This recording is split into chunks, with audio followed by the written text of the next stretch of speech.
אנחנו נמשיך כרגע עם הפלטה השנייה. שוב, עדיין אין לנו הברגות, שימו לב שאנחנו עדיין בשלב ההדבקות. זוהי הפלטה השנייה, זהו בעצם הולך להיות המבוך עצמו.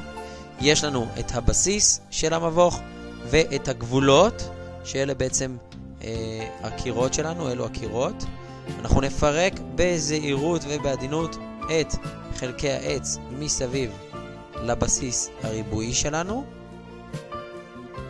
נפרק היטב.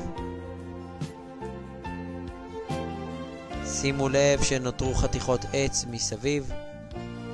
פה במיוחד חשוב להוציא את כל חלקי העץ, ושוב אני מזכיר לדאוג לשייף את כל החלקים החדים. אנחנו כבר נעשה הדגמה ותזכורת. אנחנו לפני כן נשבור את כל הקירות. שימו לב שיש לנו שני עצים שטוחים ושניים עם בעלי ראש עגול. תכף אנחנו נסביר גם לילדים למה השימוש שלהם הוא ככה. רק לוודא, אלה ארבעת החלקים שאנו מפרקים, הפלטה ובעצם ארבע הקירות שלנו. אנחנו כמובן נשייף את כל החתיכות העץ הנותרות. אם ונראה שיש לנו חתיכות עץ שלא התפרקו מהפלטה, ניתן להשתמש במברג או בעיפרון או עם האצבע על מנת להוציא את החתיכות המיותרות. יש לוודא שכל החתיכות בחוץ, כך כשנכניס ונחבר את החלקים האחרים לא ייווצר מצב של מרווח בין החלקים לפלטת העץ, וכך גם ההדבקה תהיה יותר טובה. אנחנו נמשיך. אם תשימו לב, אנחנו הולכים לחבר בצורה סיסטמטית מלבן שטוח מול מלבן שטוח, גבול עם ראש עגול מול גבול עם ראש עגול. שימו לב שאפשר לחבר אותם אך ורק במקום אחד, במקום בו החורים מתאימים. יש להכניס בלחץ את החלקים. מכיוון והילדים צובעים, תהיה להם עוד שכבת צבע קטנה על החלקים ויווצר עוד עובי מסוים, אז לוודא שמכניסים את החלקים עד לקצה. ממול הגבול השטוח אנחנו נשים את הצד השני, גם אותו נוודא שהוא יושב היטב במקום ומוכנס פנימה עד הסוף. נמרח כמובן דבק, וכרגע אנחנו נשים את הגבול העגול, לא משנה באיזה צד נניח אותו. שוב, המבוך הוא סימטרי, רק לוודא שכל החלקים נמצאים במקומם ומוכנסים עד לתחתית. והגבול האחרון שאותו נחבר במקומו.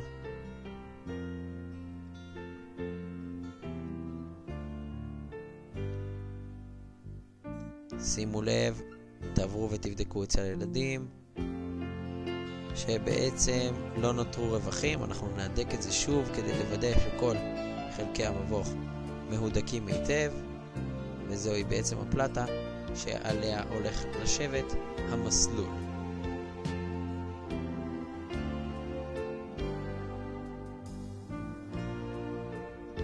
אנחנו כרגע הולכים לעבור להברגות של הצירים.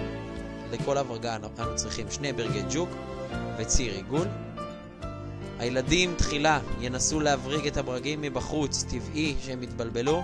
כפי שתראו בסרטון הם ינסו להבריג בצורה כזו, אך זוהי שיטה לא נכונה, מכיוון והציר צריך לשבת בחוץ. יש לזכור את החוק שמעבירים לילדים. הברגות צירים, הבורג עובר דרך העץ אל תוך הפלסטיק. זאת אומרת שאנחנו ניקח את 2 ברגי הג'וק, נבריג אחד ללא הציר אל תוך העץ, לא נהדק, אנחנו רק נראה שהשפיץ יוצא מהצד השני. אותו דבר אנחנו נעשה עם הבורג השני. שימו לב שעדיין לא נגענו בציר, אנחנו כרגע עושים הברגה במקביל. בעצם הברגה החלקית של בורג ראשון, הברגה חלקית של בורג שני, ורק לאחר מכן אנחנו נושיב את הציר. שימו לב שהצד הבולט בציר חייב להיות כלפי חוץ, מכיוון וזהו הצד שמתחבר לסרבו, ונהדק צד אחד, ונהדק את הצד השני.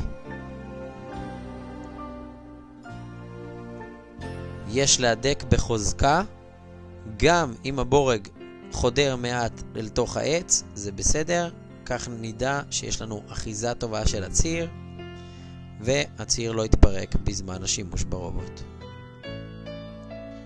מעולה, סיימנו את ההברגה הזאת. שני ברגים דרך העץ אל תוך הציר, שימו לב שהצד הבולט כלפי חוץ. נמשיך. ההברגה השנייה היא גם כן ציר עיגול, לכן נצטרך שוב שני ברגי ג'וק וציר עיגול. אנחנו נעבוד באותה שיטה, נבריג תחילה את הברגים ואז את הציר. פה אין צורך לשים לב לכיוון של הציר, מכיוון והמבוך הוא סימטרי, אפשר לסובב את הצלב. כן יש לשים דגש שהצד הבולט של הציר שוב יפנה כלפי חוץ, זהו הצד שמתחבר לסרבו. נשים את הציר במקומו ונהדק עם המברג, שוב להדק היטב היטב. סך הכל המבוך יושב על הצירים האלו והצירים יושבים על המנועים, אז כדאי מאוד שהם יהיו מחוזקים.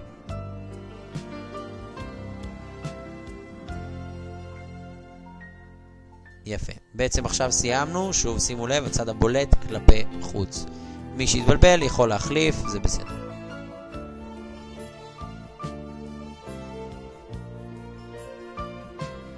אנחנו הולכים לעבור להרכבת הסרבואים. כמו שציינו בתחילת הסרטון, סך הכל יש לנו שני סרבואים במבוך. אנו נשתמש בכל סרבו שני ברגי סרבו, שזה הברגים הסטנדרטיים, ושני אומים רגילים. אנחנו נתחילה נרכיב את הסרבו לבסיס. כמה חוקים שיש להבהיר לילדים. דבר ראשון, להרכבת הסרבו, קודם מכניסים את החוט, את הכבל, ורק לאחר מכן את הסרבו. שימו לב לבליטה, יש לנו חריץ בחלק העץ. הבליטה מסמנת בעצם את הכיוון של הציר הלבן, את הכיוון של הכבל. לאחר מכן אנחנו עדיין לא נשתמש במברג, אלא בידיים. נכניס את הברגים למקומם ונהדק ידנית את האום. לא נהדק עם מברג עד ששני הברגים נמצאים בפנים, כך נדע שבעצם הסרבו ממוקם במקומו המדויק. נהדק שוב עם היד, נבריג את האום השני. יכול מאוד להיות תחילה שהילדים יתקשו מעט, תנו להם להתקשות עם ההברגה. מסיימים את ההברגה, לאחר שראינו שהסרבו במקומו, ניתן להדק עם המברג. תסבירו לילדים שתופסים את האום עם האצבע מאחור, ועם המברג בלפנים, פשוט מהדקים חזק ככל שאפשר. כך נדע שהסרבו לא זז. זהו בעצם היה מנוע מספר 1. אנו הולכים לחבר כרגע את מנוע מספר 2, שוב באותה שיטה. תחילה את החוט, לאחר מכן נשים לב לבליטה, זהו הכיוון של הסרבו. ניקח בורג, ניתן להשתמש במברג, שוב כדאי מאוד להשתמש בידיים, שני ברגי סרבו ושני אומים רגילים.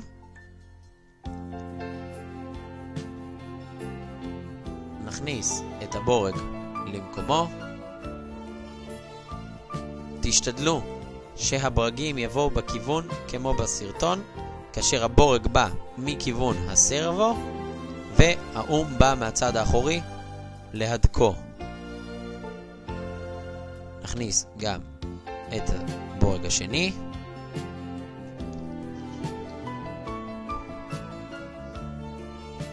ונהדק. שוב, אם יש ילדים שהתקשו מעט, תנו להם לאתגר את עצמם או להיעזר בחבר. אנחנו כרגע נהדק בעצם את האום השני. הברגה ידנית. לאחר ששני האומים במקומם, אנו יכולים לעשות חיזוקים בעזרת המברג. צד אחד וצד שני. שוב, חזק ככל שאפשר, על מנת שהסרבו לא יזוז לנו בזמן התפעול. בעצם כרגע סיימנו את ההרכבה של הסרבואים.